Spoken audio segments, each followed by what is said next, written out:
नमस्कार, महाराष्ट्र T24 च्या विशेष बातमीपत्रात मी मनीष टेंबरे आपलं स्वागत करतोय। चला बघूया देश विदेशातील मुख्य बातम्या।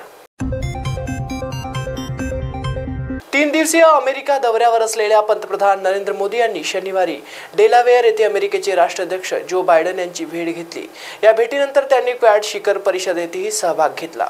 यावेळी बोलताना पंतप्रधान नरेंद्र मोदी यांनी क्वाडचे महत्त्व आणि त्यांच्या उपयुक्ततेवर भर दिला। तसेच क्वाड देशाचे एकत्र येणे हे मानवतेसाठी अतिशय आवश्यक असल्याचे मतही त्यांनी व्यक्त केले। मुंबई विद्यापीठाच्या नोंदणीकृत पदवीधर गटाची अधिसभा निवडणूक 24 सप्टेंबर रोजी घेण्याचे आदेश उच्च न्यायालयाने शनिवारी देऊन राज्य सरकार आणि मुंबई विद्यापीठ प्रशासनाला तडका दिलाय। तसेच मतदाना अगोदर निवडणूक स्थगित करण्याचा सरकार आणि विद्यापीठ प्रशासनाच्या निर्णयाबाबतही न्यायालयाने यावेळी प्रश्न उपस्थित केला। निवडणुकीसाठी मतदारांची अंतिम मतदार यादी 31 जुलै रोजी प्रसिद्ध करण्यात आली। शिवाय निवडणूक प्रक्रिया 6 ऑगस्ट रोजी सुरू झाली असून अंतिम लढतीची यादी आणि उमेदवारही जाहीर झाले। याचाच अर्थ यावेळी विद्यापीठ प्रशासन आणि राज्य सरकारच्या उच्च व तंत्र शिक्षण विभागाला पात्र पदवीधर मतदारांच्या संख्येत मोठ्या प्रमाणात घट झाल्याचे आणि ही संख्या 13,000 झाल्याचे माहीत होते। आगामी विधानसभा निवडणुकीच्या पार्श्वभूमीवर वंचित बहुजन आघाडीने पुढचे पाऊल टाकले आहे। महायुती व महाविकास आघाडीमध्ये जागा वाटपावरून रस्सीखेच सुरू असताना वंचित बहुजन आघाडीने आपल्या 11 उमेदवारांची पहिली यादी राष्ट्रीय अध्यक्ष ॲडव्होकेट प्रकाश आंबेडकर यांच्या स्वाक्षरीने शनिवारी दुपारी जाहीर केली। राज्यात विधानसभा निवडणुकीचे पडघम वाजण्यास सुरुवात झाली आहे। लवकरच निवडणूक जाहीर होऊन आचारसंहिता लागण्याची शक्यता आहे। निवडणुकीसाठी राजकीय पक्षांकडून संघटनात्मक बांधणीसह मोर्चे बांधणी केली जात आहे। सर्वपक्षीय इच्छुक कामाला लागले असून जनसंपर्क वाढवण्यावर भर दिला जात आहे। नुकत्याच झालेल्या लोकसभा निवडणुकीत राज्यात वंचित बहुजन आघाडीला अपेक्षित यश मिळाले नाही। गेल्या लोकसभा निवडणुकीच्या तुलनेत मतांचा टक्का घसरला। त्यातच आता वंचित बहुजन आघाडीने आपल्या 11 उमेदवारांची पहिली यादी राष्ट्रीय अध्यक्ष ॲडव्होकेट प्रकाश आंबेडकर यांच्या स्वाक्षरीने शनिवारी दुपारी जाहीर केली। आंध्र प्रदेशातील प्रसिद्ध मंदिर तिरुपती बालाजी मंदिरातील प्रसादाच्या लाडूसाठी वापरल्या जाणाऱ्या तुपात माशांच्या तेलाचा वापर होत असल्याचा गंभीर आरोप आंध्र प्रदेशचे मुख्यमंत्री चंद्रबाबू नायडू यांनी केला होता। त्यांच्या आरोपानंतर मोठी खळबळ उडाली आहे। यावरून आंध्र प्रदेशचे राजकारणही तापले आहे। दरम्यान या आरोपावर आता लाडूसाठी तूप पुरवणाऱ्या कंपनीकडून स्पष्टीकरण देण्यात आले। राज्य सरकारने कायदेशीर कारवाई सुरू केल्याचा एका दिवसानंतर कंपनीने या आरोपाचे खंडन केले। या संदर्भात कंपनीच्या गुणवत्ता नियंत्रण विभागाचे प्रमुख कानन यांनी शुक्रवारी एका तामिळ वृत्तवाहिनीला प्रतिक्रिया दिली। खरं तर या कंपनीवर झालेला आरोप चुकीचा आहे, कारण माशांचे तेल तुपापेक्षा महाग आहे। तसेच अशी कोणतीही भेसळ जर तुपात असेल तर नुसत्या वासावरून ती ओळखता येऊ शकते। त्यामुळे हे आरोप हास्यास्पद आहे असे ते म्हणाले। भुवनेश्वरमधील पोलीस कोठडीत लैंगिक अत्याचार झालेल्या महिलेला न्याय मिळावा या मागणीसाठी ओडिशातील विरोधी पक्ष बिजू जनता दल आणि काँग्रेसने शनिवारी आंदोलन केले।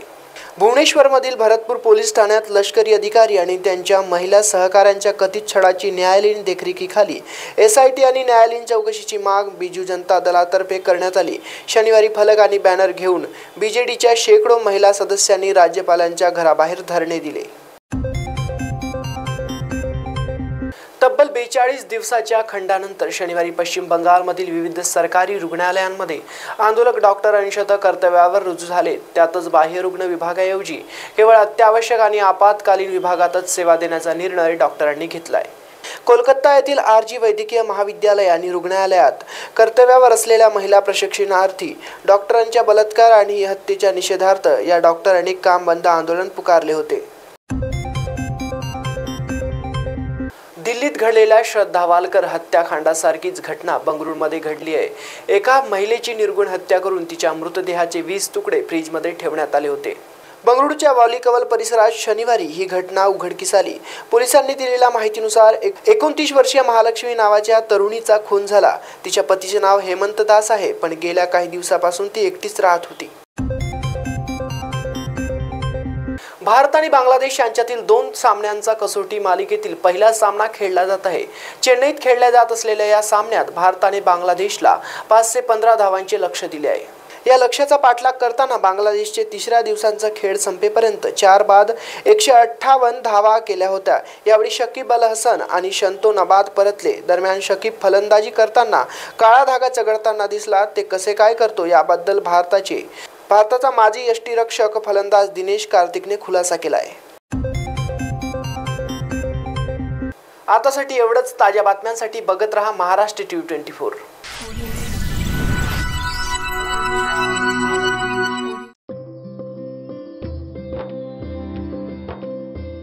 ग्रामीण विकासच देशाच्या सर्वांगीण विकासाचा गाभा आहे।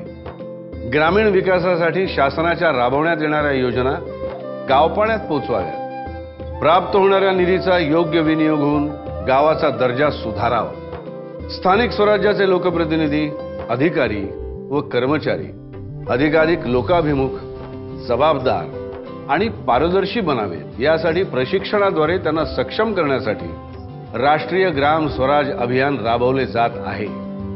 तसेच आपले सरकार सेवा केंद्राच्या माध्यमातून ग्रामीण भागातील जनतेला सुमारे 400हून अधिक सेवा उपलब्ध केलेल्या असून तरुणांना रोजगार आणि उद्योग विषयक संधी उपलब्ध झाल्या आहेत। राष्ट्रीय ग्राम स्वराज अभियान निर्धार ग्रामीण विकासाचा, महाराष्ट्राच्या उन्नतीचा, ग्रामविकास व पंचायत राज विभाग, महाराष्ट्र शासन।